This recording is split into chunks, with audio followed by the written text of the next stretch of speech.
Hey guys, and welcome to another episode of A and B to C with your hosts, me, Bob, and my your other host or co-host, Adrian. So, Adrian, how's things, bro? Everything good? Yeah, not bad, not bad. The usual, working out. Yeah, it's all going well. That's good to That hear. sounds boring to people, but it is what it is. It's life. What about you? How are you doing? Surviving. I don't know.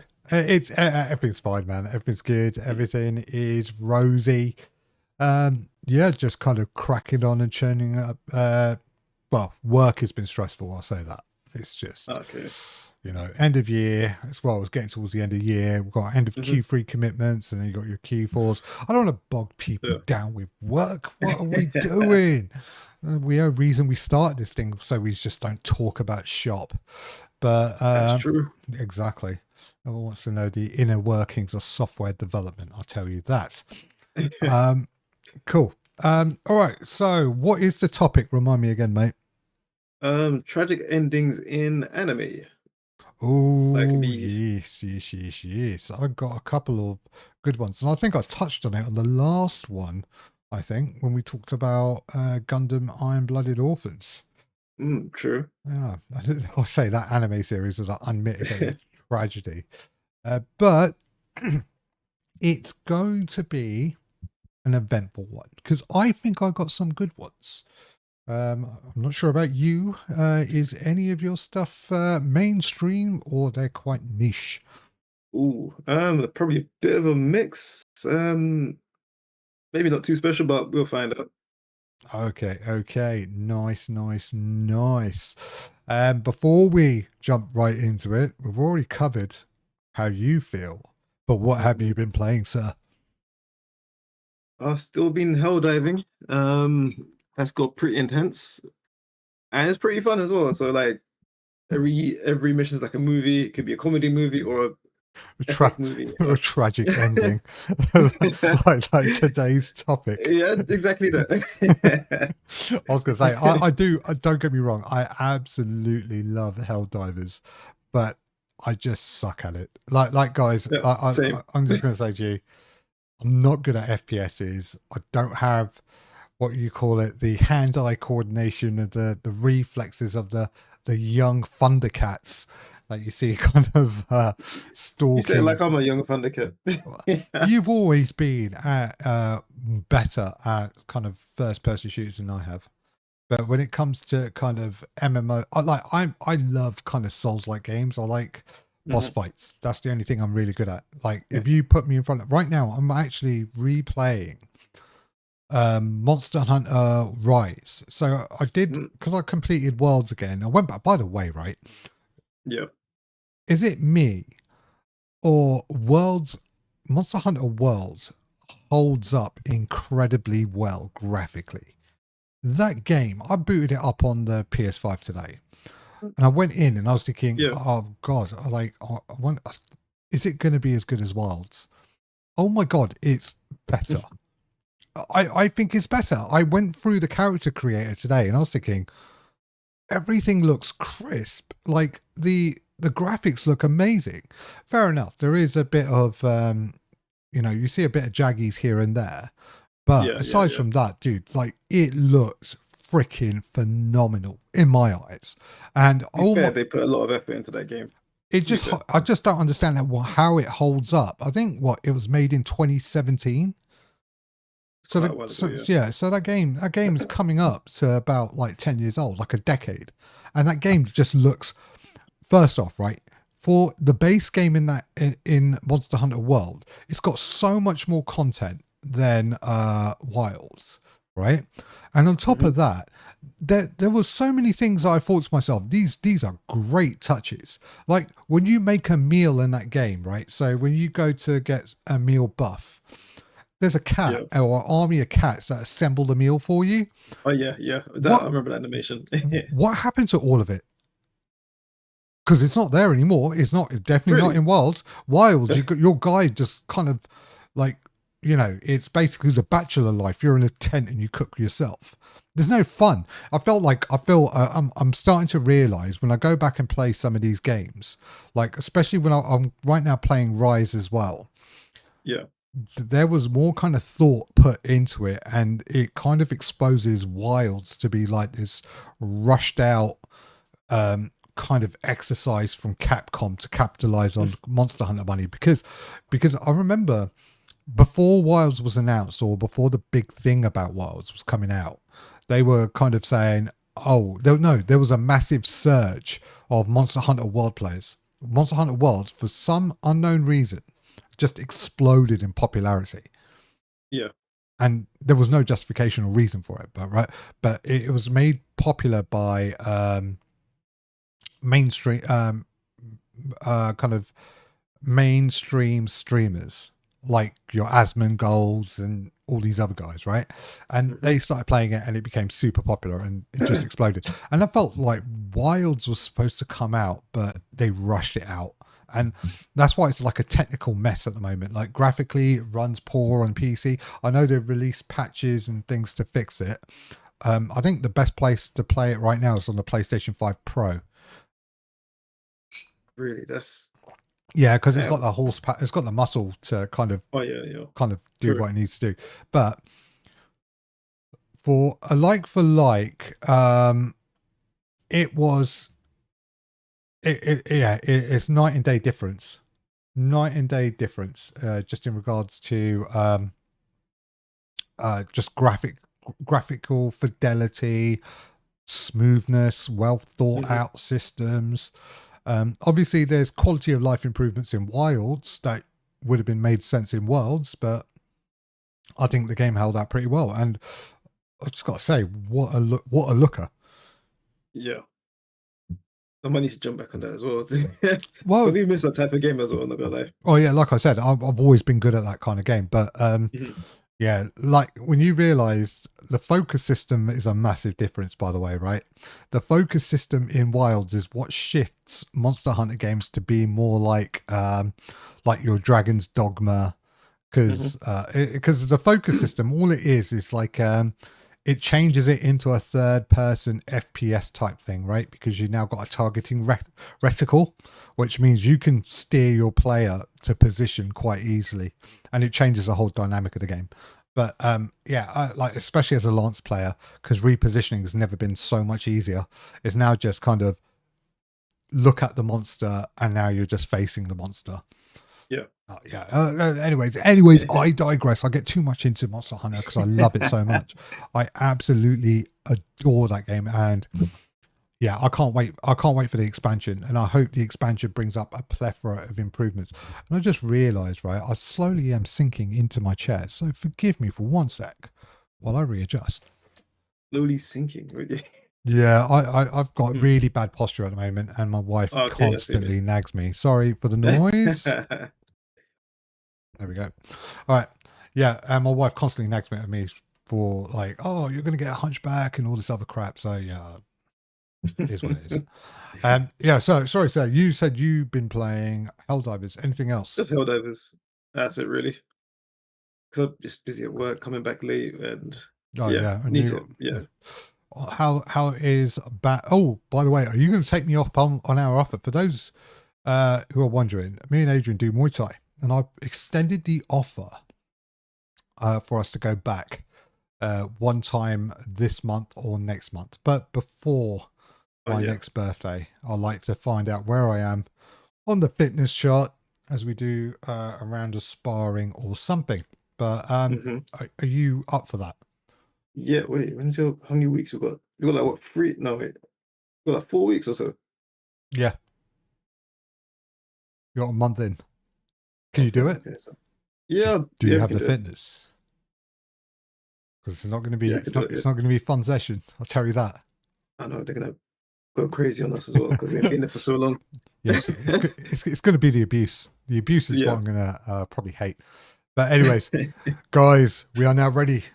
Manifest the aura. Okay. All right. And, just let's not remember the pain of our fallen brethren, as we discuss these topics here. All right, now, sir, who do you have in your list of most tragic endings in anime history? Most tragic. This is How did you number. go? How did you go uh, about making your list? To be honest, I'm just thinking back, like, what was really bad? Like, not just necessarily someone may have, you know, it been extinguished in a certain way, but it's like, what was bad, like morally sometimes, or just like what really pulls on the heartstring, or if something was done and there's so much effort put towards it, but everyone doesn't make it type of thing, then it's like that's still tragic as well. So for my first one, I'll say is Akame ga Kill, if you remember that one. Oh yes, yes, yes, yes. But So I mm, know of it, but I have not partaken in it. well, this would be a bit of a spoiler then. That's all right. Go for it, mate. Go for it. Yeah, so okay, so there's like a group called the Night Raid, and they're Hmm. basically a small assassin group, and the usual type of story. They're taking on a corrupt empire and leaving, taking free the people of their country because what they're doing towards it. Hmm. So it's quite the series is like a lot of stuff happens in the series. Like you get to know characters. Um, there's like several characters and like you follow the main guy. Yeah. He he like you see he goes through everything. He see him go through the bad times, the good times, him saving people, him growing with certain characters as well. I'm trying not to spoil too much, but Yeah. yeah, I'm gonna have to spoil this ending anyway. Go for it. I Go was for it. like, Go for it. yeah, so that there's several members, and all fighting against the Empire, and an epic final battle happens basically, which that's gonna. Off topic, completely Sorry. off topic, right? Mhm. Why do all the bad people always refer to them as the Empire? It's never like the Federation or Co-Federation of Yeah, like a group of planets. It's always the Empire. that is true. You're gonna make it sound evil, a bit evil, right? I mean, Just why is it always a negative that- connotation around the it's always word the Empire? Empire. That's a good point. We might have to look into that. The Empire. I'll just say, why don't you Yeah. just call it a Federation? That would Yeah. sound too nice. Like, oh, What? we're gonna fight. We're Because gonna my rise up entire against the Federation. It's like, well, because really? like in Star Trek, right? It was the Klingon Empire, and then you Yeah. had United Federation. Wasn't the Romulan Empire as well? Yeah, all the baddies are empires. Yeah. I like the Dominion though. The Dominion had a bit of hope. It was just a well. The funny thing is, right? I kind of agreed with the Dominion. That's what, when the bad guys have like a point, it's like, Yeah, maybe that's can't really it. be too mad at them. Can't be too mad at them, Maybe that is a future topic. Yeah. Was it fiction that has where the bad guy makes sense? There's quite a few like that, to be honest. There's quite a lot. There's a lot. There's a lot of fucked up ideology in fiction that I think that's not a bad idea. Sometimes I think, are we the good guys after all this has been said? Does it, you know what I mean? It's like for those who don't, have you ever watched Mitchell and Webb? It's a comedy series with the guys from the Peep Show, and there's a famous thing. I Seems think it's like, turned into a bit of a meme, is where they're soldiers for an army, and their army has these kind of like octopuses and skulls, and they yeah. turn around and they go, "Are we the baddies?" Because because they just don't know, innit? So that's what made me laugh was the concept of it all. And yeah, so we should actually do an episode on that because it like for example the Thanos thing. I don't completely disagree with what Thanos said. You know what? Yeah. Sometimes people will go, it's like, but it's like he could have done another approach and increase the resources, but Yeah, but I the don't know. problem is that you eventually that's like a band-aid, right? That's a Yeah, band-aid on I the can see problem. that. But yeah, It's like, anyways, yeah, let's not talk about Thanos and all the baddies that we think might have a point. so another time. Yeah. yeah. So sorry, go back on topic. Back on topic. Go So ahead. back to Akame ga Kill. Hmm. Okay, so the guy that, uh, I'm about to say his name is Tatsumi. He's like, how do you put it? He's like naive, but he's like strong-willed, and he will, fight for the cause and everything like that.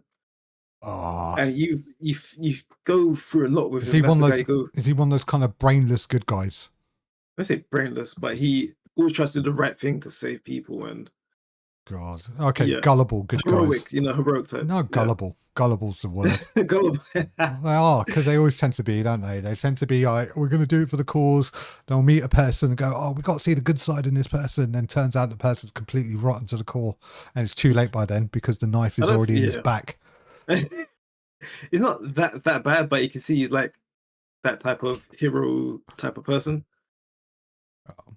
So anyway, so it goes back to the main big fight to free the empire. Hmm. And you got the whole group. You got how many of the? There's like one, two. You got Shield, Balut, Chelsea.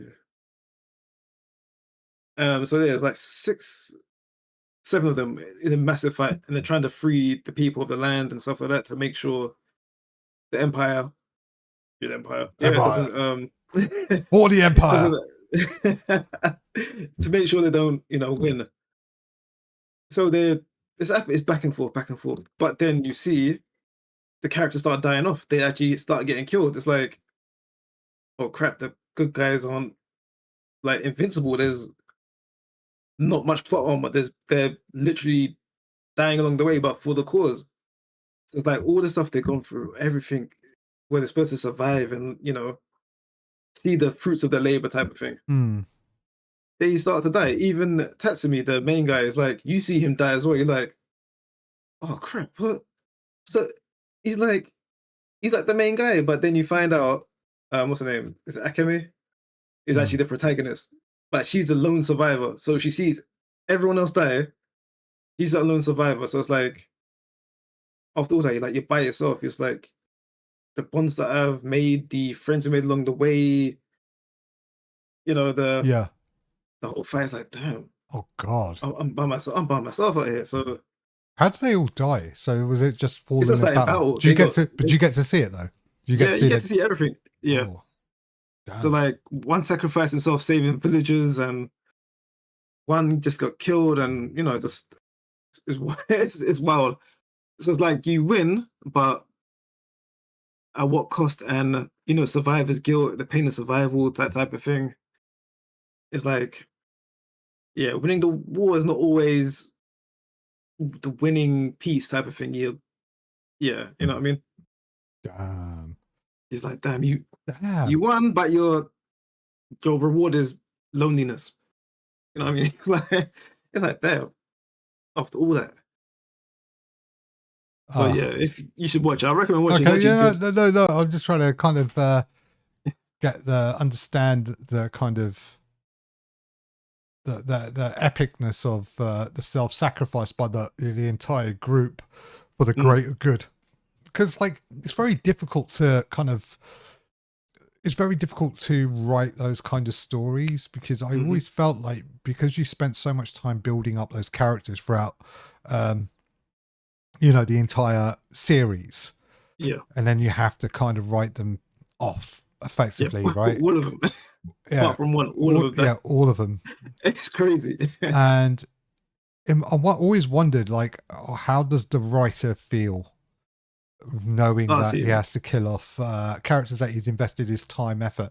Because I've mhm, always wondered, right, at the beginning of when they wrote whatever series, right, and because there's going to be mhm. another series that has this level of death. But I always wondered right at the start of the writing process, do they already know the fates of the characters, or is that something that's kind of evolves over time? Because Mhm. I've always wondered this for long-standing series like One Piece and your Dragon Balls and Yeah, your Hajime no Ippos, the ones that go into like the thousands, mhm. chapter 1,000 kind of mark. at what point do you call it a day, and how far into the future do they have it? Because, like, for example, do they have an endpoint? Do they know where this is all leading up to? Or is it Yeah, that's like, let's drag it out as much as possible and, monetize the crap out of it? hmm So, yeah, I've always wondered, like, the level of attachment the writer has to it. And, how do you write an exit for a character that people already have emotion to? And plus, do you fear the backlash? Of Because like a character. because like Yeah. there's some if it was like, say for example, someone killed off Goku and that's it becomes Dragon Ball, but Gohan's the face of it, how would you feel? And they tried it with the Cell games, but then they had to had to bring Goku back or something because No, I think they've uh, always they've always did that. I know they've always built Gohan to be Goku 2.0, and that's why they tried GT where they turned him into a kid to kind the of thing is they didn't build up Gohan enough for that, if that makes sense, in throughout the series for me anyway. Like, he's got the power, but then he drops I off just after I Cell. just So it's no like I just don't think Gohan was likable.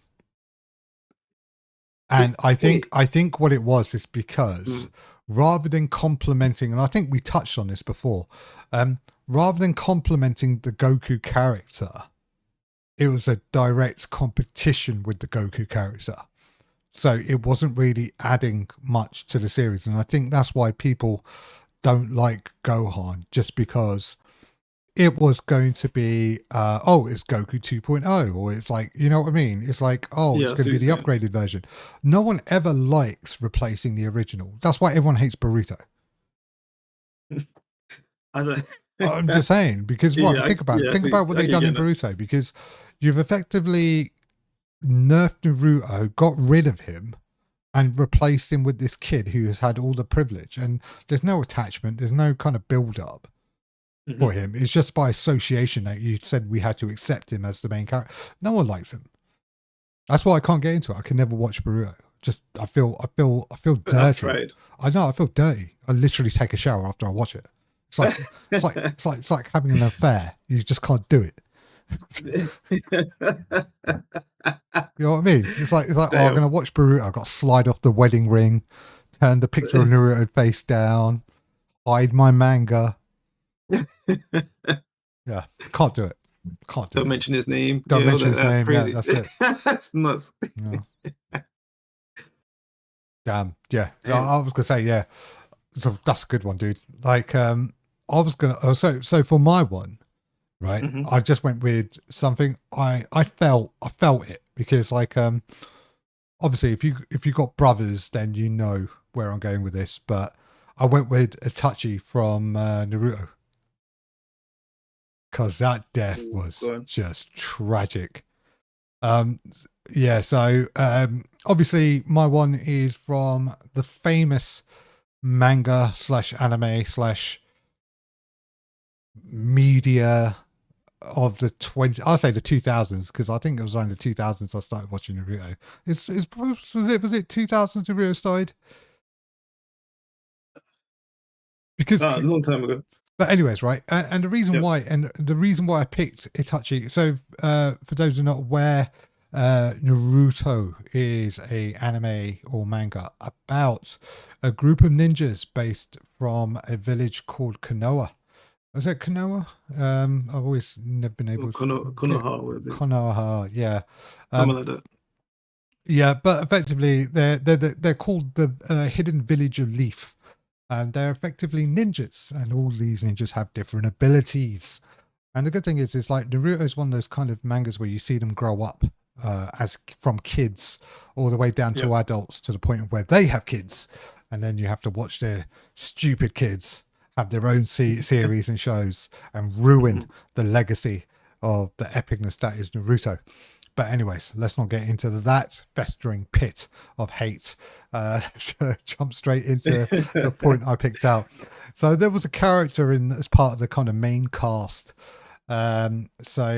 Effectively, you got Sasuke and Naruto, who are kind of arch rivals.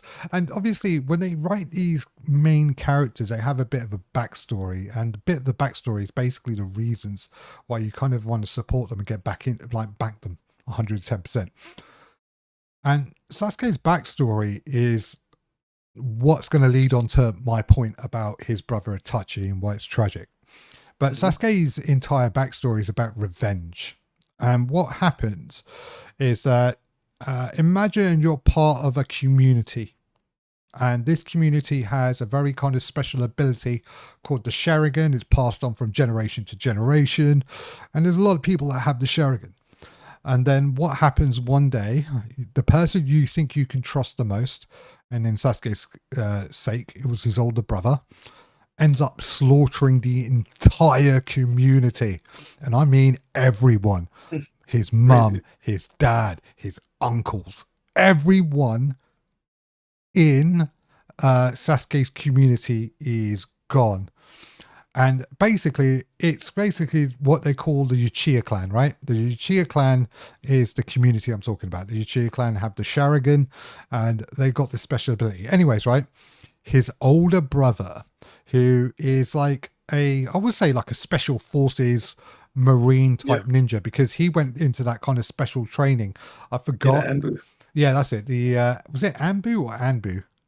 Anbu Ops, what they call it. Anbu. Yeah, Anbu. That squad. That special squad, and this special squad in the Hidden Leaf, they have these kind of missions, and these missions are kind of S tier, and you have to be an exceptional ninja to do those kind of missions and got to be part of this squad to do those. So that's how skilled he was as a person. Anyways, Sasuke grew up with this hate, and that's what drives his entire story from in Naruto all the way down to the point of where he defects.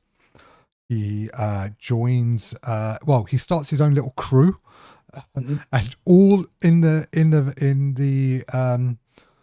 all in the mask of trying to get revenge on Itachi. So Sasuke's entire arc is, I want to kill my brother to get my get back before him killing my parents and everyone else. Now, what makes this story tragic is because you get to learn from the other side what was really happening. And it turns out Sasuke's clan or community weren't good people. Not in the slightest. So the Uchiha clan were about to kind of, I would say, become like insurgents, and they were going to kind of rebel and revolt against the Uchiha clan. And I mean, take over. They were about to kill the Hokage. They were about to kind of conquer the hidden village. The hidden leaf village. And the Anbu obviously learned of this. And to prevent civil war and bloodshed, because the problem is with the Uchiha clan, they were bloodthirsty. They thought they were kind of, the kings of pretty much looked down on anyone. And if they were to conquer, they would have started wars with all the other villages. So what happened was his brother was forced to make the impossible choice, right? And he killed pretty much every other Uchiha except for his brother, because he spares him on purpose to drive Sasuke to become stronger and kind of live and become better than what the Uchiha clan was. He was like, imagine you had a time capsule, right? And you put all the good things you have in a time capsule. Sasuke was the living embodiment of it. But for him to be strong, he had to kind of drive him down this path of vengeance.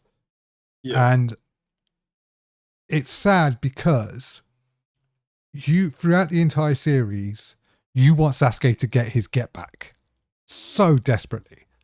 Right, the entire thing. You're thinking, no, I did. Yeah, oh god, yeah, I hated him. Like, especially because you realize as you start going through it all, you think, oh wait, Itachi was let's just say he was a traitor, he was a criminal, he joined the Akatsuki, which was like sorry about my pronunciations, dude. But effectively it was like this kind of cabal of all these kind of badasses who betrayed their villages, right? So they had like all these members from the villages they all kind of became traitors of, and they made their own little group, and they were just a powerhouse. Because I remember Pain. Remember Pain? Yeah, Pain was nuts. Yeah. Because Yeah. I wonder. Actually, yeah, that's another death that I don't want to talk about. Um, yeah, but he left. He kind of lived this double life, and as you go through it, you got to realize he did this all not only for the village, but for his brother, and he did it for the greater good to stop basically what would have been a revolution happening in that kind of ninja world. And the final fight between kind of Sasuke and Itachi is basically they kept pushing their bodies through its limits in the fight, because remember Itachi is kind of reaching his was Itachi terminally ill? He was ill. Yep. Yeah, because he had like some sort of sickness, right? And he kept pushing his body. Yeah, that's the thing as well, because he knew he wasn't going to live for long, so he needed Sasuke to live, right? And he kept pushing his body further and further and further. And I remember the fight; it was just so like I don't know how I felt. I was gassed, but I was also like it hurts because like if you got a sibling, right, it really hurts. And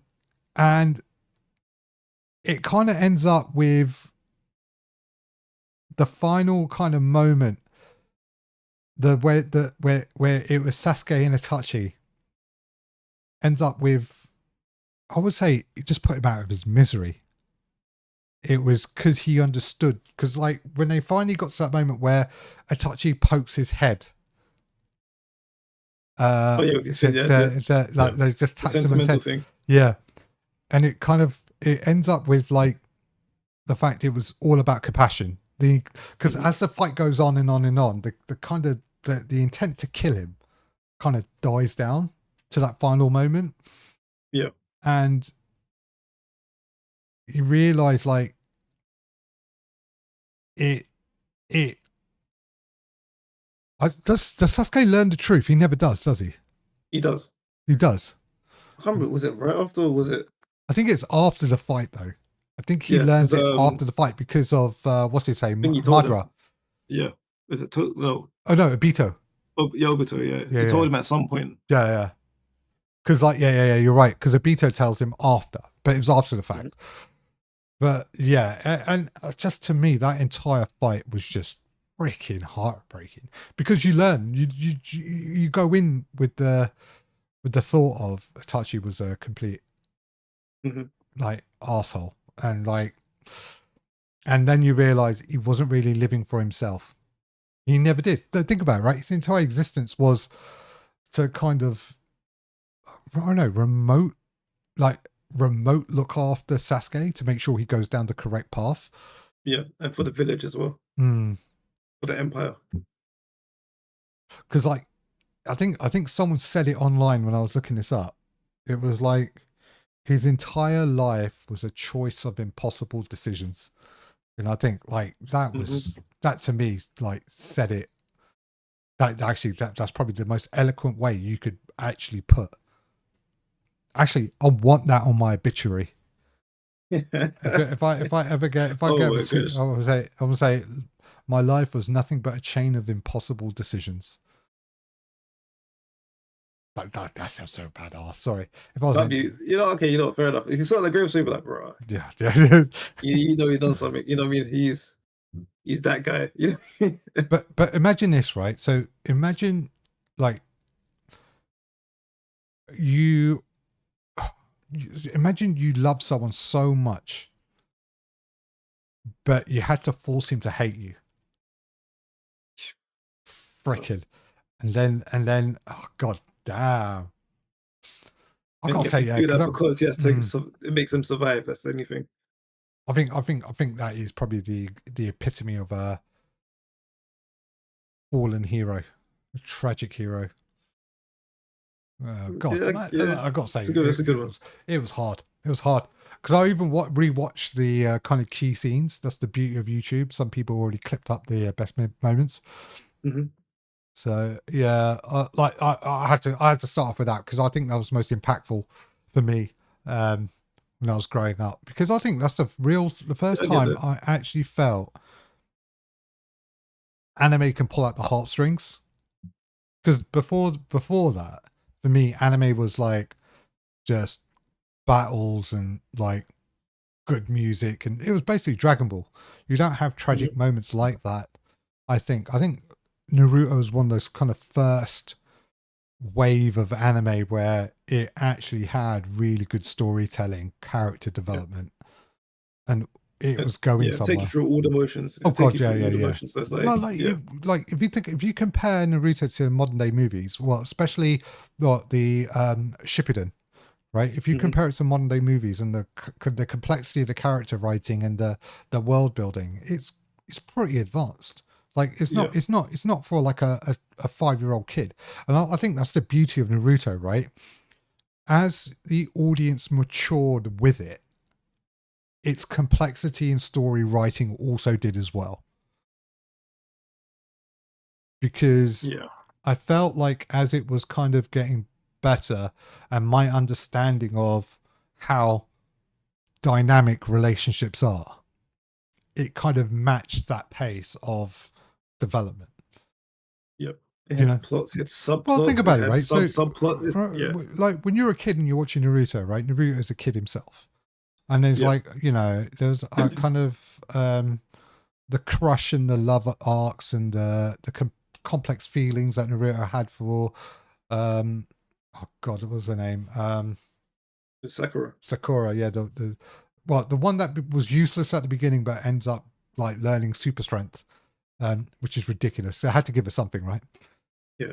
She Um, yeah. let's Anyway, say let me I want to start yeah, on yeah. Anyways, right, right. it. Not she's not as bad as Orihime, from Bleach.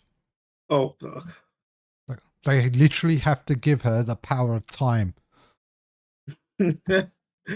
Yeah, she had annoying moments. Anyways, Anyway, let's get back yeah, to yeah, topic. oh, yeah. Anyways, yeah, yeah. So that's my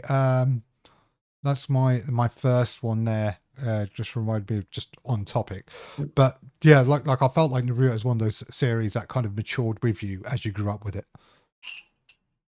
Yeah, that's a good one. That's a very good one because I've always read that story as well, and yeah, the whole learning of it. Then because Sasuke was like, "Yeah, avenge my clan and this that, and the other thing." He learned the truth. It's like, damn, now go avenge my brother. It's like, but he learned the truth. It's like, damn, he Yeah, really was really trying to help me. And yeah, yeah, it's sad. even in the It's fight, you can see. Remember when I forget, Orochimaru?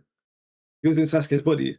oh I think yeah, Itachi took him out as well with that. I can't remember that sword thing he had. yeah, Like it yeah. absorbed it and like it helped him as well. And yeah, There were I moments where thought, you were starting to learn, right? Like Itachi was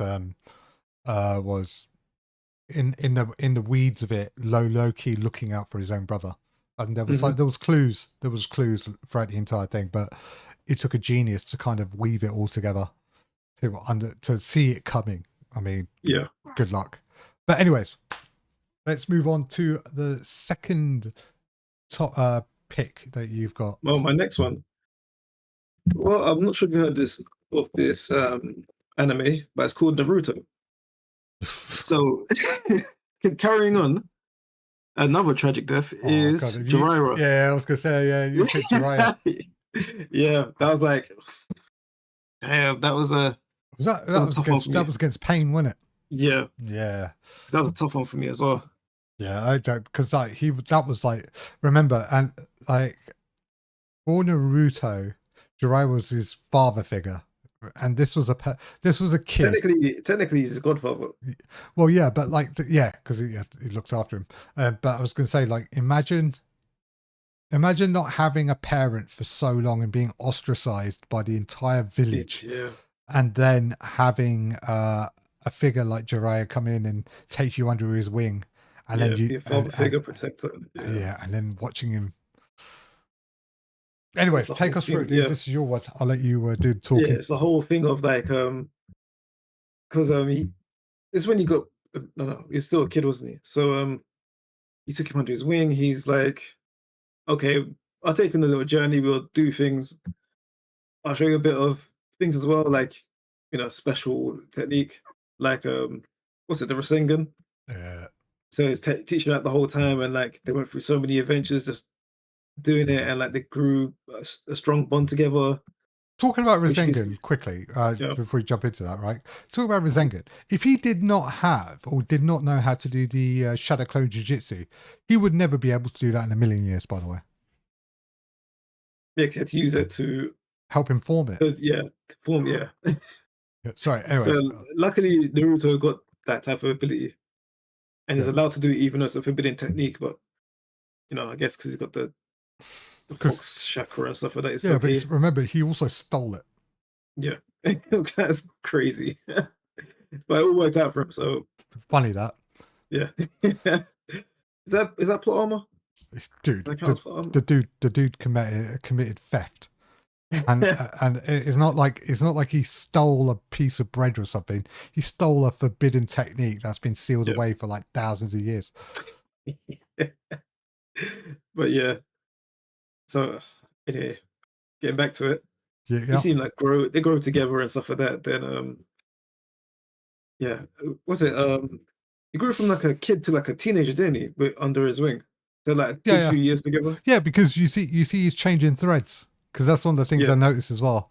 It's like the as he got bigger, the threads changed because he, rather yeah, than wearing the white and orange, it was kind of black and orange. yeah. He had like the extra. They had the little gadgets and stuff like that as well. Mm. He learned some of Jiraiya's, you know, his Oh yeah, little techniques and stuff. he learned quite a lot of techniques actually. Yeah. Mm. So then, at one point, after all that pain, not pain, Jiraiya got like a message. He has to investigate Pain, the leader of what was that village? The hidden village of Rain, I think it's called, the Rain Village. Mm. So to go inside there, and he confronts Pain, or Pain finds him, and at first he sees like there's three of them. He's like, okay, they're gonna be strong. I don't want to fight him because he's like my student as well, and Mm. you can see the backstory of why it's tough for Jiraiya to confront him because he taught them. Then he sees Yeah. um them grow up. It's like you're not supposed to be like this. You should be on the path of good, type of thing. So it's an epic battle, and there's all I sorts was gonna of say troops being because thrown around. Pain's abilities were insane. Yeah, Because he had the what? running gun. So yeah, Because remind me, what would the rods? How did the rods work? the rods were it could for the clones. He could use it to control them or like Yeah, because communicate with them. they were kind of more kind of control rods, right? He would Yeah, insert them into people, and and he can then immobilize people as well. was there a limit to how many rods he could control at once? I don't think there was. They never really No, explained, he just pulled them out of nowhere and just stabbed people with it. So because that's what I and mean. like Because like yeah, people didn't realize how powerful Pain was. He was kind of ridiculously OP, and he was kind of yeah, holed up in a tree, wasn't he? yeah, because he was terminally ill as well. So yeah, it's like It's kind of you're weird, lucky he right? was nerfed in a way. You know what I mean? If he wasn't nerfed, it would be a huge problem. And remind me, Pain was part of the Akatsuki, right? Yeah. Akatsuki. So yeah, Katsuki. Yeah, I was gonna say the Akatsuki, right? Are they all terminally ill? No, not all of them. Yeah, because the I shark think guy wasn't. Shark Guy wasn't. Oh yeah, Itachi was. I got a question Yeah, for you off topic because I just. go on. No, it's off topic. Let's just cover it after this bit. Once we Okay, move cool. off Naruto. Okay, so the battle, he sees three pains. He's fighting all of them. He's fending all of them off. Mm. He's actually somehow is going against the strong techniques. He's like really um holding his own. Then he uses the Sage mode, which you don't really see that much. Uses Sage mode to increase his power. Was his sage To his sage mode? Was it like the perfect sage mode, or was No, it no, it wasn't. no? Because his is like slightly different. So it's got a bit of like the frog features in his face. Yeah, because apparently the sage mode is imperfect if you got frog features, right? Yeah. Yeah. Okay. Yeah. Like you control it just enough to keep his no, it doesn't turn to stone. If you can't control it, you turn to stone. Yeah. Oh wow, So that's a bit of yeah, a yeah. bit So of a bummer, that's isn't it? it. Yeah. So if you don't learn it properly, you turn to stone. So yeah, he beats the three. He's like, yeah, okay, cool. But then another three pop out of nowhere. It's like, hold on, what? It's like so three of them, another three jump him and actually get the better of him. So you can see like Jiraiya's trying to fight, but he's losing. He's losing a lot of ground. He can't really hold his own. He loses his arm as well. But you can see that he's gonna die, and like you can't really escape. So it's like he's just watching it like, come on, there must be some way he has to get out of this. But like he still fights through the pain and is like is that a pun? But anyway, but yeah, he still fights against all odds and everything, and he's getting more injured, but he's still doing his job to gather intel for the Hidden Leaf village. So ah, just yeah. Mm. So at the point where he knew he was gonna die, Yeah. he uses one of the toads and writes a message on his back, like a coded message, with his last bit of strength before he's gonna, kick the bucket type of thing. So he does it. The frog escapes. Um, That's then crazy when as well. when he's like fading out, he's reflecting on his life, like his failures, loneliness. I Man. think it was his unfulfilled love for was it Tsunade? Yeah. He's really into her, and like Yeah. You start to learn it. It's like, it's because it's so funny, right? When you realize them growing up as kids is no different from Naruto, yeah, Sasuke, and the rest of them, right? yeah, because I had like the same similar group, and yeah, It's I always, see, all the yeah, groups are exactly the same. Like even Kakashi's group was pretty much similar. yeah. so so like after all that, it's life flashing before his eyes and the reflection, and Hmm. but you still see him think of Naruto and he's smiling like he's proud. He's the one for the future. He's gonna hopefully save the ninja world and stuff like that. And he calls Naruto the child of prophecy. So he's supposed to be pain, but he calls Naruto that now. So it's like he's got the mantle of to try and carry on his will and to save everyone and stuff like that. And you just see him thinking to the is it the ocean or the water? And it just that fades into it and disappears. It's like Damn. damn. Damn. Damn. Damn. It's Damn. you know what I Damn. mean? It's just like you Oh, see all that, that's, you can't even you got jumped and you can't do nothing about it and he's just dying. It's like yeah, what? man. That's You pain. know what I mean? That's get it. That's Yeah. pain. That's pain. No, Yeah. don't get me wrong. Look, I,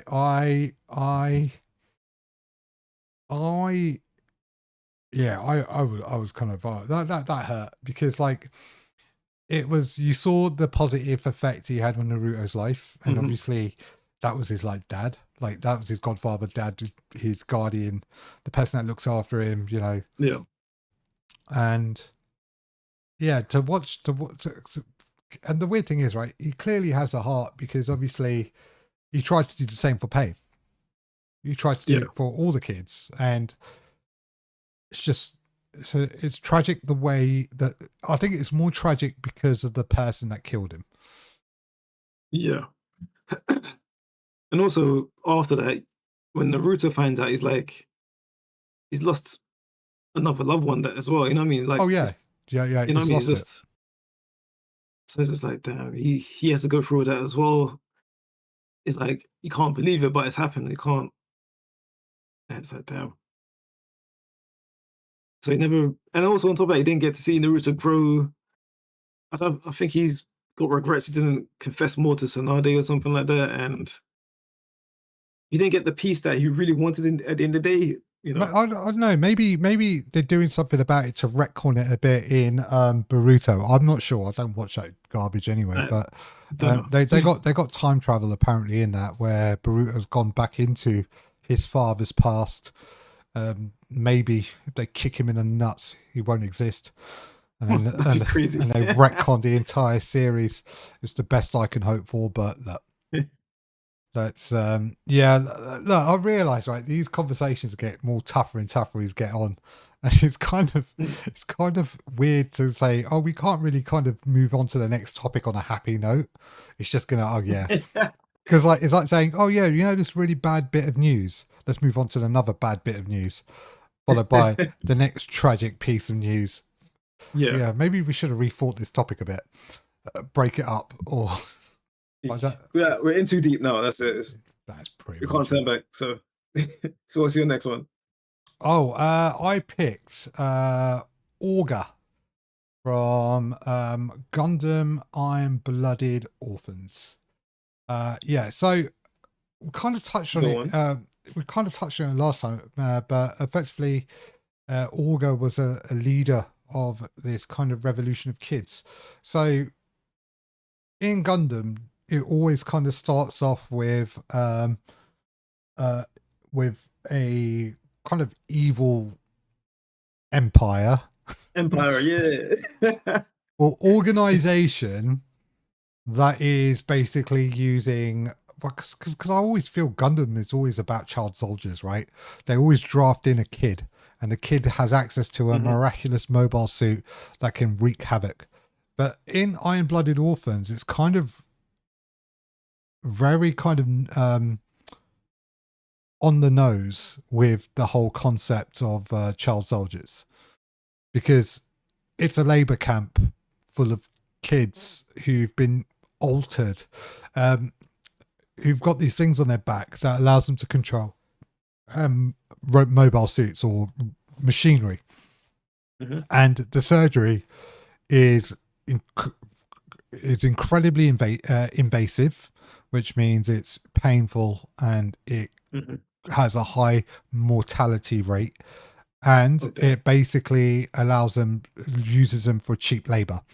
So they got a bunch of these kids that they're using for cheap labor until they rebel. And I don't want to kind of get into the kind of weeds of it, but effectively there's two kind of main characters here with Mikazuki and or was it Orga? And Hmm. Orga is the like I would consider like the eldest brother. So imagine you have a bunch of kids, right, who are kind of banded together, and it's like a juvenile detention or juvenile prison, right? Where you got these kind of Hmm. overseers who are kind of brutalizing these kids as well, getting them to work. And all these kids of dream of is freedom, right? Just freedom, just the ability to just live off the land themselves and just be free. And that's Sounds all they. sad already. It's dude, it's Oh depressing. my gosh. The entire Yeah. premise is depressing, and it starts off with a rebellion where the kids have kind of rebel, and Augur's kind of the brains behind the operation. And what Hmm. they immediately do is they kind of well, I'll just give you kind of a flavor of what kind of guy this person is. But he bands all the kids together, and he's a kid himself, but he's just like, imagine like having that kind of cool 19-year-old older brother-esque person, and you're like a 12-year-old snotty brat, right? Yeah. So he basically looks after everyone. He's a brilliant tacticianer. He knows exactly what he's aiming for, and he kind of knows what how to kind of uh he knows how to kind of understand the resources he's got and what to do with them in order to succeed. And what he does is he basically starts an insurrection. They kill off pretty much all the grown-ups in the base, and they salvage what they can. And that's when they uncover Barbatus, and they give it to Mikazuki, who Hmm. pilots one of them. And then, over time they get one or two more suits, but effectively they rebel. And Orga, throughout the entire first season, is building up these kids' morale. So he's making alliances. He Hmm. secures them away off planet. They've now got mobile suits. Everyone's in high spirits. They create their own banner, their own kind of unit or clan, um, Hmm. and because they call it Tekkaden. And while he's doing all this, he's basically their guardian, their parent, big brother. He's basically putting food in their mouth. He's making sure the organization runs. And Hmm. he's not a pilot, by the way, right? He doesn't have a mobile suit. He's just a normal guy. And everyone is willing to die. And his bond between him and Mikazuki is kind of like a big brother, little brother type bond, right? Yeah. Because they always do fist bumps. They always they were in the gutter together, and they brought themselves up. And throughout the entire series, right, that you do see a few people die throughout it, and this should have been the Hmm. precursor because this Gundam Iron-Blooded Orphans is not for the faint-hearted. No one lives. Well, no one survives, or to a good enough degree where anyone's happy. Everyone, Damn. there, Oh my gosh. there's no happiness in this story whatsoever. So yeah, there is moments of where you think, I'm so glad that person dies, but there's also like moments of, oh man, why did they kill him off? Yeah. Like the whole, like how Mikazuki dies is on that final battle was just freaking heartbreaking, man. But yeah, we're talking about Orga here. And by the way, right, there's how the two audiences kind of received Orga's death. One turned it into a meme, the other took it hard. And I'll explain to you. I'll explain to you why. And so it's Orga's death, it hits hard, right? Because you don't see it coming and it's completely senseless. And I think it happens at the end of the first season.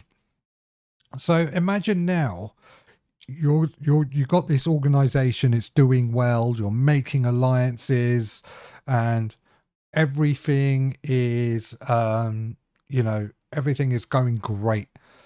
And then right at the end of the episode, he's walking out of a building with his crew.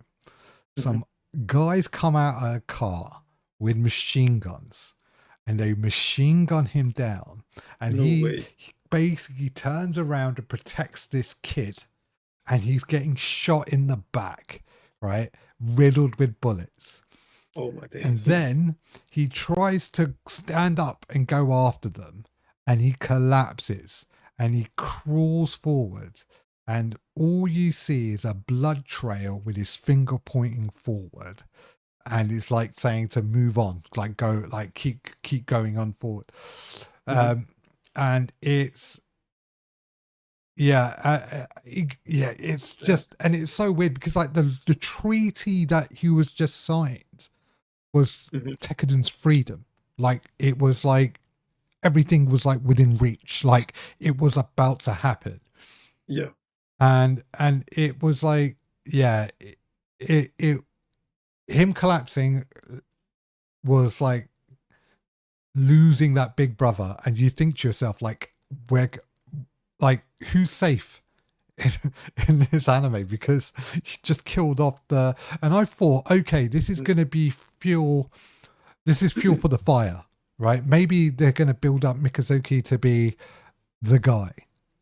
Yeah, how wrong were we? It's and like, to me, Orga was my favorite character throughout the entire thing.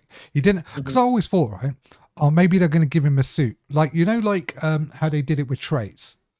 Yeah, like you didn't see Trace in a suit until he got the Torgis 2, which is, by the way, my absolute favorite suit in the entire thing. Torgis is epic. Can't deny that. I love Torgis 1 and I love Torgis 2. Torgis 2 is my favorite. Trace's Torgis to me is my favorite because the way it was introduced, and by the way, I know we're moving off Orga, but I'll kind of explain the meme about Orga in a sec. But the way it was introduced in Gundam Wing, right, was probably the most epic way I've ever seen a mobile suit introduced, and it was doing nothing. It was doing nothing. Do you know how they introduced it? I'm trying to remember. They introduced, I'm trying to remember. So basically, right, there's a fleet of ships moving in. All the suits are now in battle. It cuts away to the top of this ship, and it's just the Torgi standing like this with a cannon. So his arms out in front of him, and it's just looking forward. It blue. It's the side profile, and it's like that's the introduction, and then it just goes out. This is kind of, it has that look at it, like that's a shiny look, and just it's just shiny look. Look at overseeing the battle, overseeing the battlefield, where everyone's just like going around killing each other. It's just calm in the middle of the storm, and to me that was like so cool. Like you could have all the cannons in the world. And to me, that's just pure strength there. And there was like a level of nobility when you look at the Torgis too. You But know you what I made it mean? elegant. Yeah, Yeah. he made it elegant, but it was amazing. Like to me, it was one of my favorite suits. Anyway, the Orga death to me was always going to be tragic because it Mhm. happened mid-season. It happened all of a sudden. The they were coming into their own. They were about to be a force in the universe, and you just never see it coming. And the way the Japanese audiences received Orga's death, they found it hilarious. They laughed at it because it apparently That's wild. well, apparently it was the way he died and the position he kind of left himself with the finger in the air.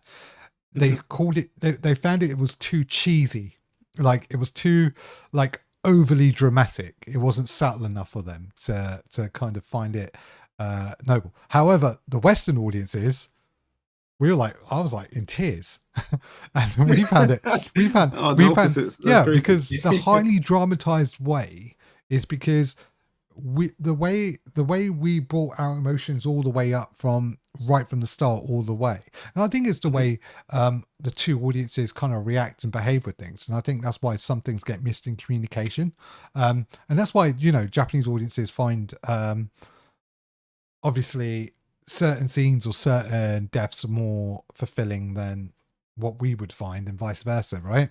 Mhm. Because we like I think with Western audiences we like things to be highly dramatized because it kind of moves away. It may not only because obviously it moves away from the slice of life that we're kind of used to, and that's why we kind of engage with kind of highly stylized story writing and because it's our level Yeah. of escapism, right? And Mhm. I think with Japanese, it's the opposite. They like the subtlety. They like the kind of realism of how it would have been. But like, I think they didn't like how overly the top it was. And obviously, the shock value of to them probably didn't make sense why Orga died. I don't think it made sense to us either. But we they where they invest in the story, we invest in the characters. Yeah, I can see that. Yeah, and It's, it did sound like what do you call it? It's like a organized hit, like a mafia execution type of style. Like yeah, just come out the car and gun him down. yeah, It's like it it was. happened. What happened? But it's like you see that in movies sometimes, and Well, yeah, yeah, but that's like a horrifying thing to happen. You know what I mean? yeah, definitely, and that's to me, right? I've never watched a Gundam series, and I thought to myself, "Oh my god, this feels horrible." Like, because like Gundam's like one of those things. It's like, okay, we're gonna do some real hard hitting stuff. Like, we're Mhm. gonna do some real high hitting topics, and then on like over here, but then on this side, I'm gonna hang some shiny keys and dangle it. And you're gonna be distracted. You're gonna be like, "Oh yeah, yeah, shiny keys," and go real hard hitting stuff, shiny keys, hard hitting stuff, shiny keys, hard hitting stuff, shiny keys, because the shiny keys are the Gundams and the battles, right? And then the Mhm. real kind of drama stuff is over here.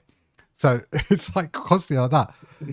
In Gundam Iron-Blooded Orphans, it was just less shiny keys, 99.9% hard hitting stuff. Because I'm not going to lie to you, Barbatus to me wasn't that much like I didn't like it. I even when it goes through its evolutions, Yeah, didn't not like it. feeling it. Ah, fair enough. Didn't like it. It was like I like actually it's the first time in Gundam where I like the character development more than the actual mobile suits. That's rare though. Cause dude, Yeah, that is rare. dude, when you see these kids when they what they were going through and where they came up Mhm. from and the struggles, I was more invested in that in than any mobile suit battle in Iron Blooded Authors. 'Cause I was gonna say, oh, That makes okay, who are they sense. gonna make deals with next? Oh God, Mikazuki's lost that much of his body mobility. How's he going to overcome that? Mhm. Like, and then as the series goes on and on, you're like, who's next? Who else is going to die? Like who else are going to kill off? There's no one left. How's Thingy going to get his payback? Like, I don't want to kind of ruin it for everyone, but there's moments where people get their revenge before they die, and some of it is just so satisfying. Because there's like one dude where they crush him in a cockpit. Oh yeah. Yeah, but anyways, right? I want to say like it's one of those first series is that where I felt the character development I cared more about than the mobile suits. I didn't really care about the mobile suits in Iron-Blooded Orphans. Not my cup of tea. I think the designs were okay. I connected more with the characters than the suits themselves. I can see that. That makes sense. That does make sense. So Hmm. I can't fault you for that. All right, what's your one next, sir? Oh, this one. I don't think you watched the series One Piece. Oh God, I It's watched bits of it. I know who Luffy is. I know who Zoro oh, is. at least you know some parts. That's good. Look, just like, the only thing that would I think what really killed One Piece for me was, dude, 3 swords. Are you joking? Oh, he uses it pretty well though. And then what? Then he does what? 6 swords? No, just pretty. Oh, okay, because like I thought it was like one point where he had like 2 swords in one hand or something. Oh no, that's like a technique. It look like he's got 3 heads, 6 arms, and 6 swords. So it's like No, that's stupid. it's a Right. certain technique. It's not like he's running around with 6. Okay, cool. All right. Because I was just saying, I was thinking if power scaling was just about number of swords. Oh no, he's got a reason why he does techniques. There is power ups as well and stuff like that. But it's like Does he have he did it through certain training up. Does he have cursed fruit abilities? No, he's one of those people that don't. He's just got swords. You know what I mean? So like he's one of those people. Some people got devil fruit, some don't, but they can fight against devil fruit people. So Cool. All right, cool. yeah, So yeah, you said One Piece. So what yeah. is the tragic death in that? This one is quite the way into it, but it's gonna be a spoiler for everyone. So little warning. It's Luffy's brother Ace's death. So Oh wait, is Ace the guy with the beard? It's no, kind of like a no, weird. He had a weird goatee or something.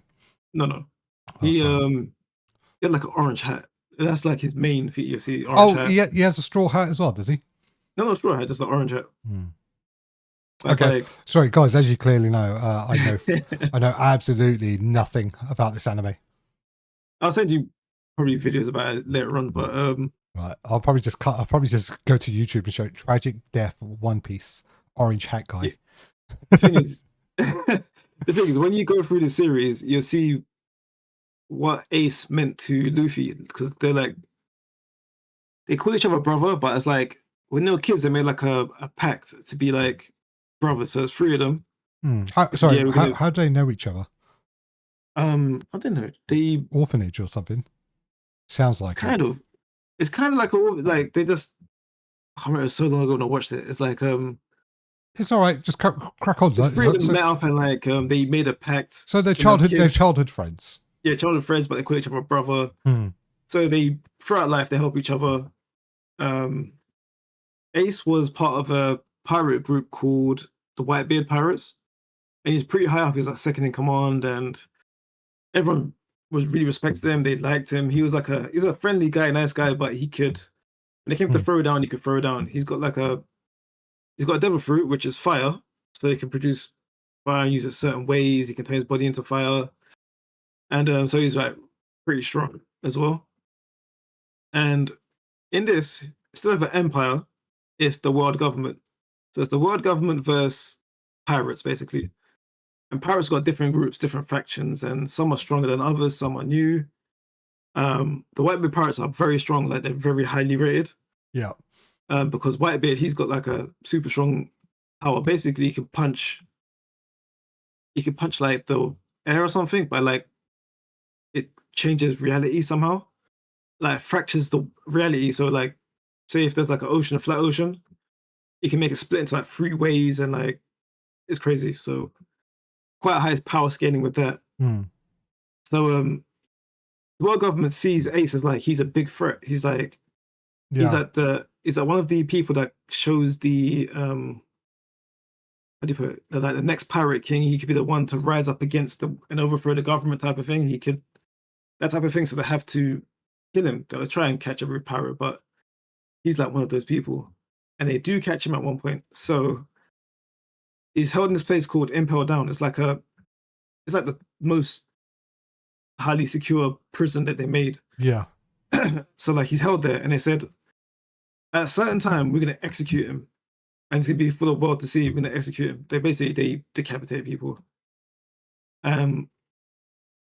So on the day when it was actually getting closer to the time, there was a massive battle to stop the execution happening at a certain time. So the high level Marines are there for the world government, and all these pirate factions come together to try and stop it.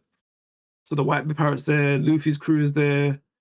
It's like it's a massive battle. There's if you actually watch it, there's so many different characters. I won't go through all of them.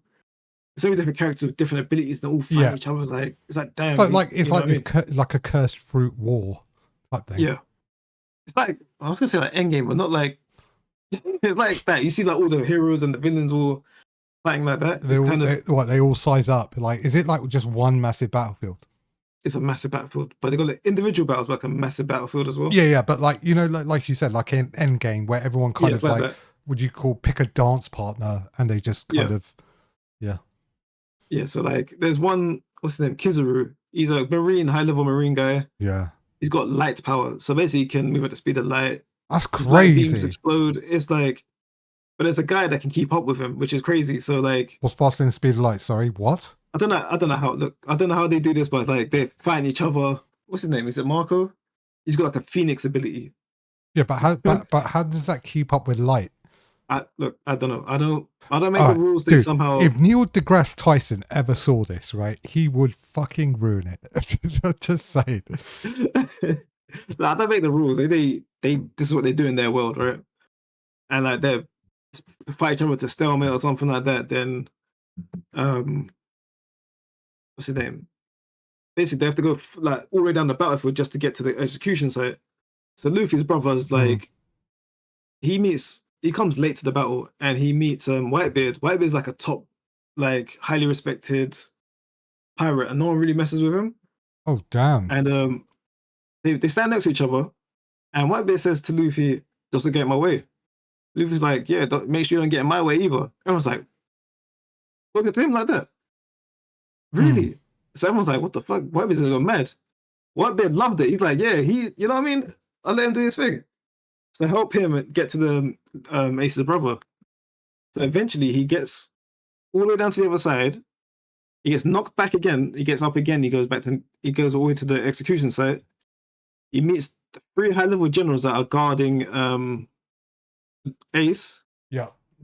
But Ace is telling to Luffy, run away. Don't worry about me. Just run away. He's like, no, I'm coming to save you. So they saved Ace. Ace, they actually, because people came and helped neutralize the Marines. On a power scale, where is Ace on this chart in the world? On the world of One Piece? Because I'm trying to get my head around like how strong is Ace compared to like we know Luffy's the main guy, so he's going to be like up there. He gets a ridiculous power. Yeah, that's what I mean. In this bit, but he's never ridiculous at that point. So but where is he in the world of One Piece? Like the thing is, there's so many different powers, but like he's on the higher end, but he's not all the way near the top. If you know what I mean. Does he ever get his ass beat one-sided before his death? Only I don't think we saw it though. When he got captured, that's the only time I know he really kind of got messed up. Other times he was slapping everyone up. Okay. So basically, he's like the Broly. What is that? Broly? Kind of. That's like Whitebeard. That's like Whitebeard. Okay. It's like it's weird to explain these powers. You have to. Okay, but really, we know he's quite up because I wanted to know how he's going to get ragdolled. But okay. But yeah, I forgot to say. Basically, there's a ocean water or a sea stone can suppress people's powers, and they got him in handcuffs. So what would you say? Ocean water? What? Just being any ocean water? Literally ocean water. So I can get so if I get a super soaker and I fill it up with seawater, these people are depowered. Pretty much, yep. It suppresses their power. Depends if they fall into the ocean, they get how do you put it? They're paralyzed, so they can't move, and they just sink to the bottom of the ocean. So a 10-year-old that wants to play pranks could screw these people up irreparably. Yeah. I swear people just don't think this through. That's what I don't think. It's like kryptonite, you know what I mean? But yeah, I understand kryptonite. But kryptonite was a piece of rock that comes from the planet of Krypton that is like scarce. It has the scarcity of less than platinum. It's like 0.0000001%, and it could only find it on Earth if it crashed by a meteorite. That's the only way you're in it. Not the fact, not the 80% of what the planet's covered in. It's different. Okay, look, think about it. They're pirates as well, so they're sailing across the seas as well. So they take all the risks. This is why I can't watch it, because this is the kind of shit that will get me like that will constantly nag me in the back of the head. It was like, you ever watch that movie Signs? Yeah. Right. Like, remember Signs? So Signs, so aliens come to Earth to invade Earth. Their biggest weakness is what? Water. Because remember, they started throwing water at them and it started burning. The planet's made out of 80%. You're telling me firefighters are more effective than the Marines? If I was a firefighter, I'd go with a water gun and start hosing these aliens down. There's no different. The level of thinking. That's why I hate Signs. I think Signs is a bad movie. I thought M. Night Shyamalan, or whatever you want to call him, he did such a great build up to the movie, right? But their weakness was water. Wait, so they came to the planet with their biggest weakness, and they're aliens. They're supposed to be aliens. They're super intelligent. They traveled millions of light years to come here, right? and they got stopped by a kid with a baseball bat and some water.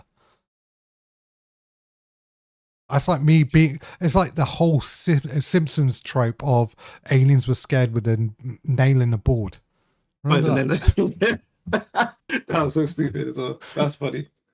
And this guy made a multi-million-dollar movie on a trope of a similar caliber, and obviously a multi-billion-dollar anime now that also has the same level of stupidness. But anyways, I'm picking too many holes in this. Crack on.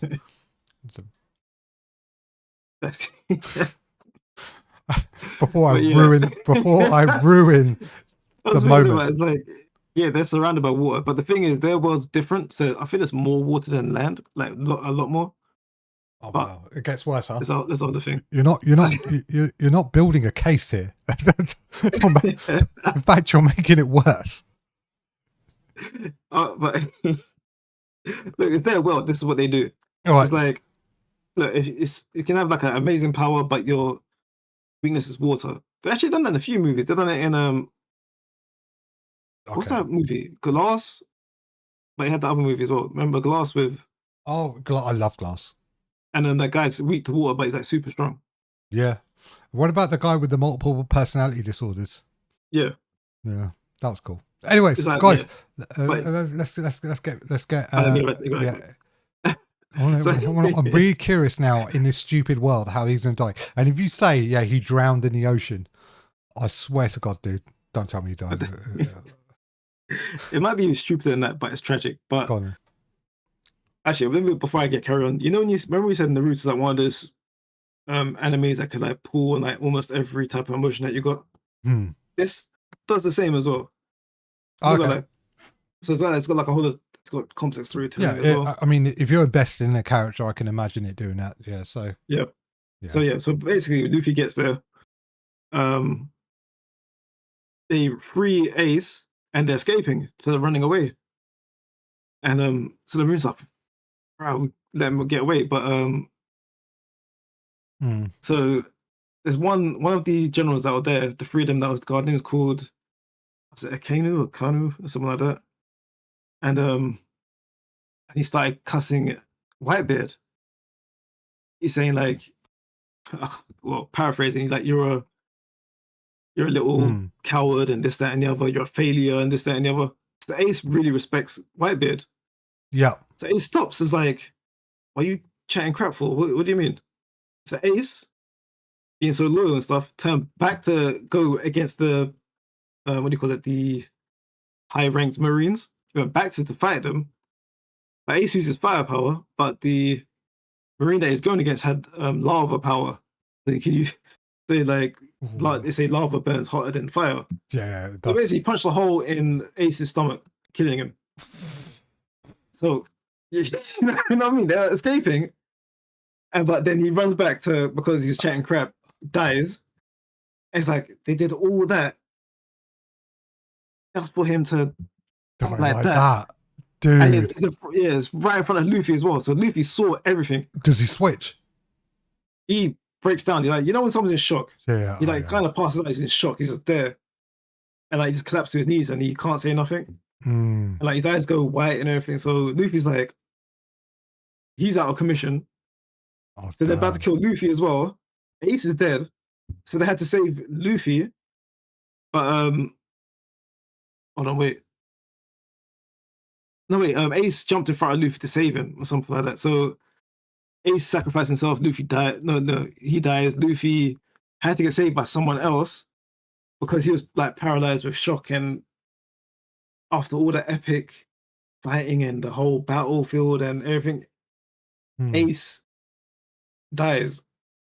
And like he punched a hole and pulled his arm out, but like he falls onto Luffy. So Luffy's like holding him as well, and like he's just like, you know what I mean?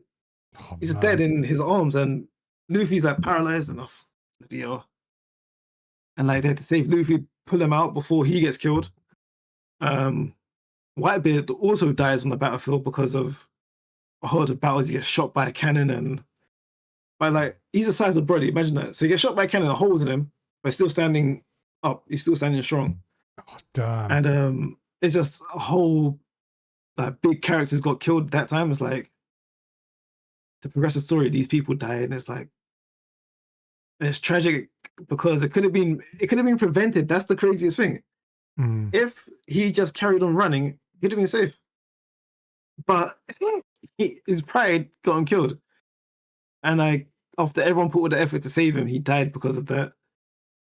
And like obviously he's like a big character for them. It's like he died. Luffy sees that because Luffy always somehow uses determination to like win almost everything. So like no matter what he does, he put his mind to it, he wins. But this time it's not enough. You could see it wasn't enough, and it didn't save his brother, even though he tried it. This whole event as well changed the dynamic of the entire world. Oh damn! The power balance and because... so it's a whole ricochet effect as well. But it's like, yeah. So if as an audience as well, like it gives you the hope, like he's made it, he's safe. But then you get betrayed last moment, and he dies. It's like he was literally about to escape, but what? It's like, it's really like it pulls on you. It's like he could have ran, but it's like he just died. It's like, flipping out, man. Why did this have to happen? And you see Luffy break down and cry. It's like, oh man, it's just, yeah. You see all people are sad. People lost their big captains too, of the high rank in their whole empire, the whole clan that they got. Is just, it's crazy, man. It's like, after that joy of winning, it gets snatched away straight away. It's like, that's my take on that one anyway. Oh damn, man, that sounds heartbreaking. Yeah. Absolutely. Also, like you were talking about before, about if you got a sibling, you'll feel it. So it's like, your brother dies like that in front of you. It's crazy. Like your arms, it's like flipping out. Yeah, I suppose hopefully it wasn't like a meaningless death, as in it helps build Luffy into a better character. So like, you know what I mean? There's like meaning to it.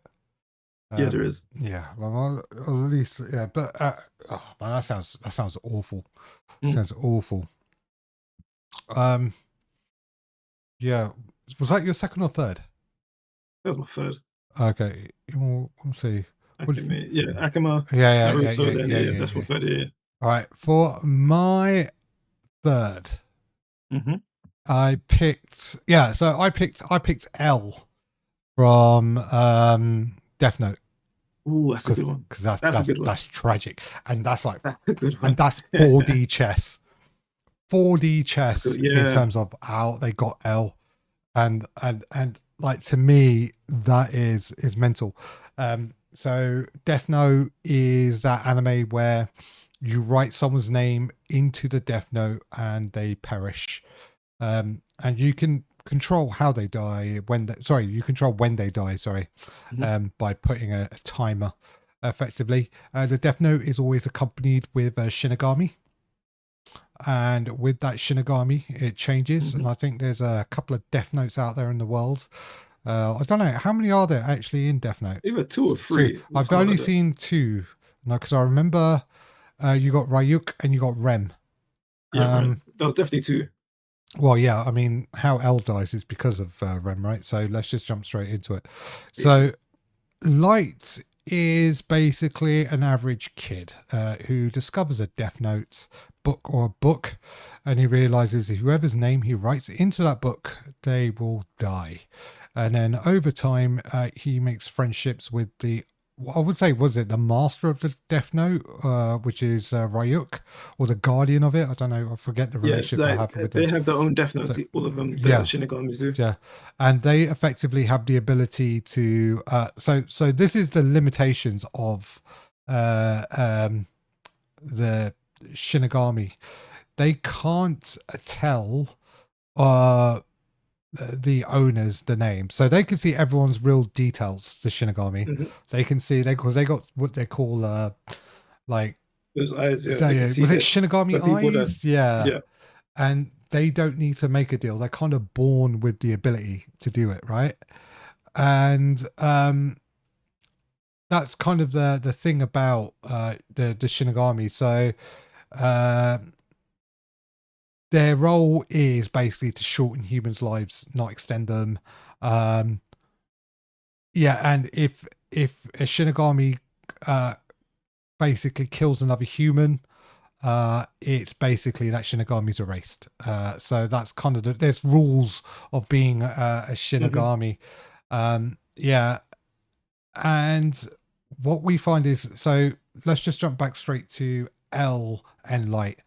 So L starts to notice, L is hired by a kind of a special task force to find out why all these prominent figures are just dying randomly. And he kind of summarizes there's an ability to kill people randomly. And over time, using kind of clever techniques, and you see through the series, he discovers that the perpetrator who needs to die, he needs to know who they really are. So he does this through by clever means, right? Really, that's why he calls himself L, because no one knows his real name. Hmm. So that's why they can't simply kill him, because he would turn around and go, "Well, they know of me. Why don't they simply kill me and carry on?" So he gets to the situation where he starts closing down. He's narrowed down roughly where the person is, and over time he suspects Light. Light Yagami is the obviously the person or the perpetrator behind killing pretty much whoever he gets in his way, and he Hmm. tries to kind of, what's it? I call it the road to power. It's how he tries to utilize the Death Note, and yeah, so he starts to notice he's been suspected of doing it, right? And to get by him, Hmm. this is where the genius comes in. He uses the rules of the Death Note. So if you give up the Death Note, you lose your memories, Yeah, right? of having, Of the yes. Death Note. And because he gave up his Death Note, right? And the by then you've already got the second Death Note established.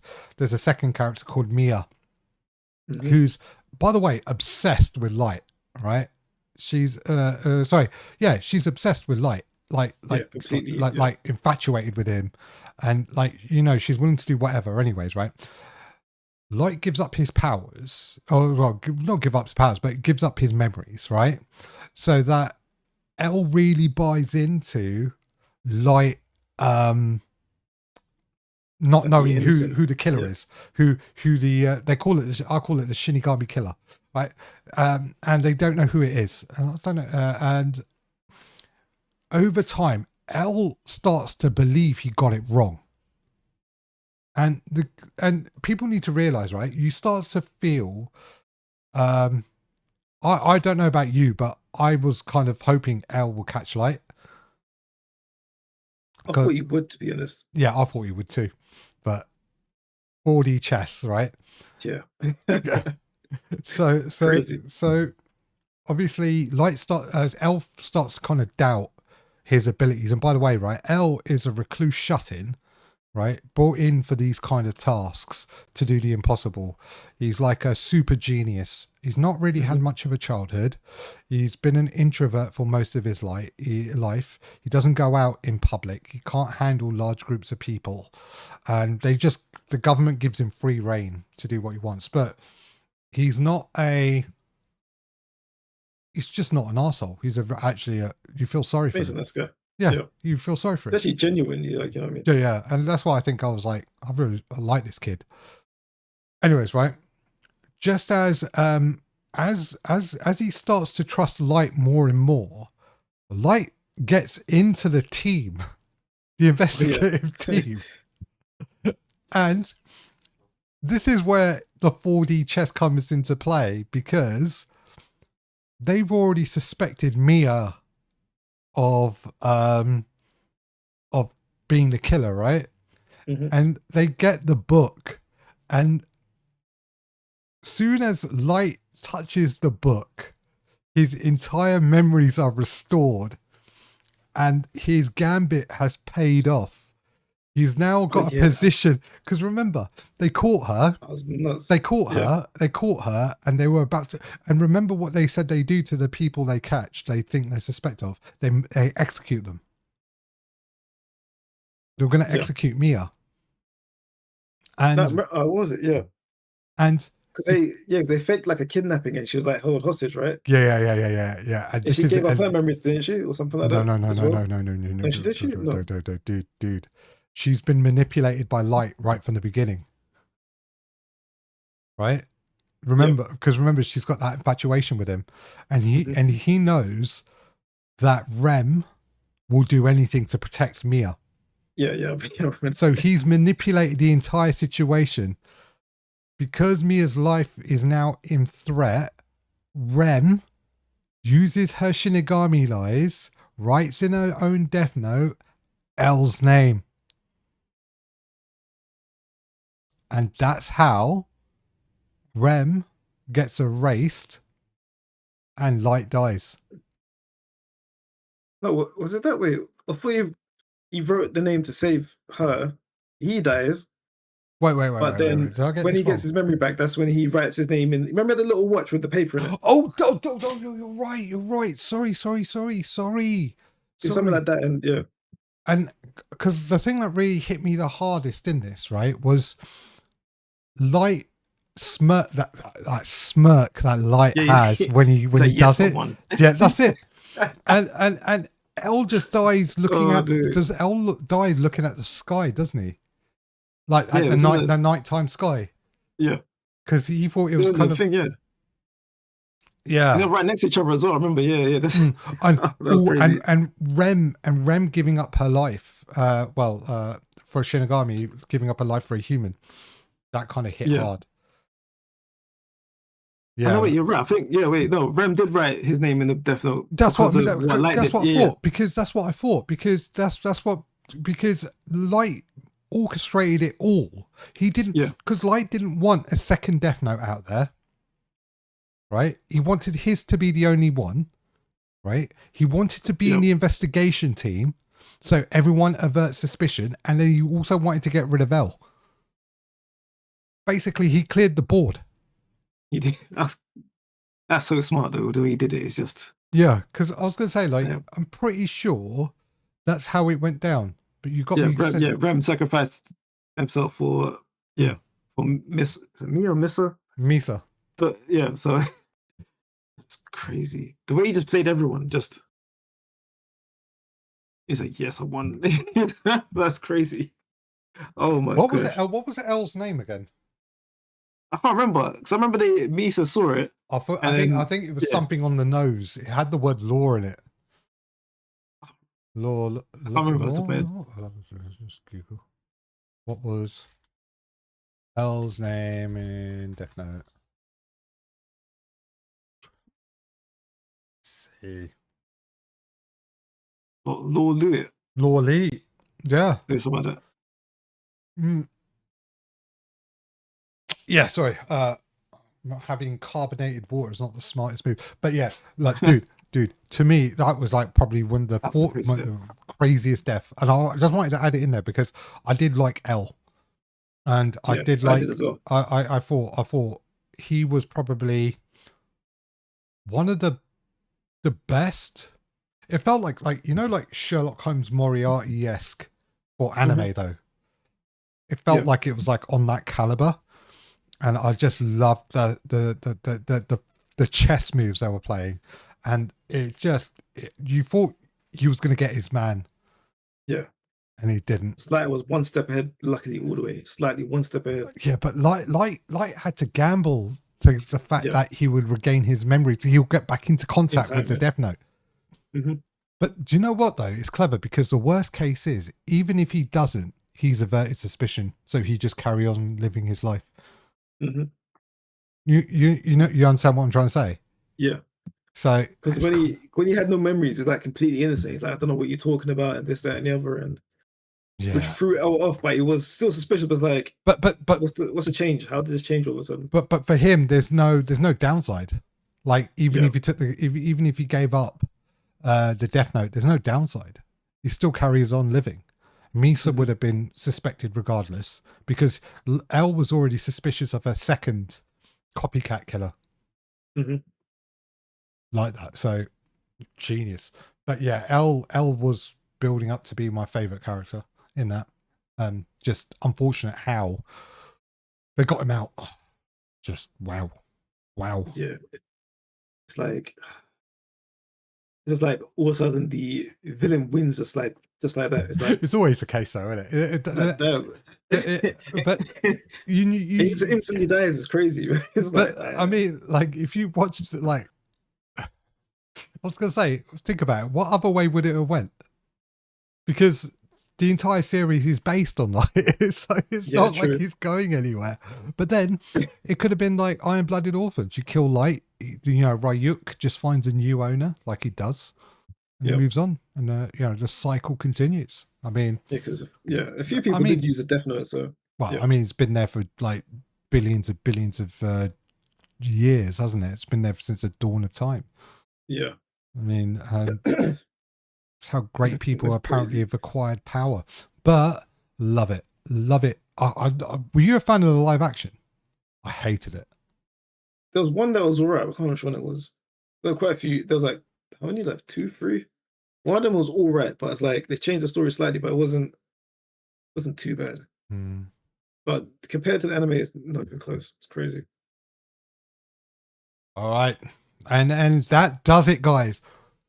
We have completed the most tragic anime deaths that we think of. Obviously, you guys are entitled to your own opinions. So if you know, I'd love to hear them. Love to see what they come up with. Exactly. So the channel is actually growing, Adrian. So I've shared you some statistics. There are apparently people watching this. Oh, that's great. That's great. Not complaining. I'm not complaining at all, but we'd like to hear your thoughts, your opinions. If there's any deaths that you think that are more tragic than what we kind of put out there, let us know right in the comments. Let us know what you think. Also, what do you think of the kind of formats, you know, that we pick, or would you like something more open topic? You know, we always like to try and improve the format of our podcast, but we've been having fun doing it. So guys, please like and subscribe. Any sort of engagement would be much appreciated. We're still a young channel, we're still growing, and we'd like to grow to a slightly bigger size. But yeah, I mean, we're having fun doing this, and hopefully you guys are having fun 100%. Listening to us. If there are interesting topics that you think we should talk about as well, happy to do so. We are on Spotify now as well, so you'll probably see it in the description. But I'll put a Spotify thing up in the next episode, then maybe. But you can follow us on Spotify. We are on YouTube, YouTube Music, and all the other good stuff. But please, guys, like and subscribe to our channel. Adrian, any closing comments or thoughts? Also share our channel around, we appreciate all the help we can get. And yeah, that's it. Enjoy yourselves after this. Also, there's one thing I wanted sorry. to say is if you want us to show somewhere on this screen, maybe up there or down there, some gameplay footage of something to watch while we prattle away, we can do that too. So, suggested formats, please let us know. Because I've noticed, Adrian, the reason why I've mentioned that is because I noticed some channels, they put their gameplay up while they talk over it, which is interesting. But I'm not a professional, so I wouldn't know anything about it. But happy to take on suggestions. But we're not really a gaming channel. We're not really a gaming channel, so maybe it doesn't make sense. But, we don't mind. We don't mind trying new things. We have the technology. So guys, thank you so much for listening to this episode of A and B to C, and we hope you have a wonderful week, or if you're listening to this, weekend, and we'll see you in the next one. Have a great one. Bye. Peace.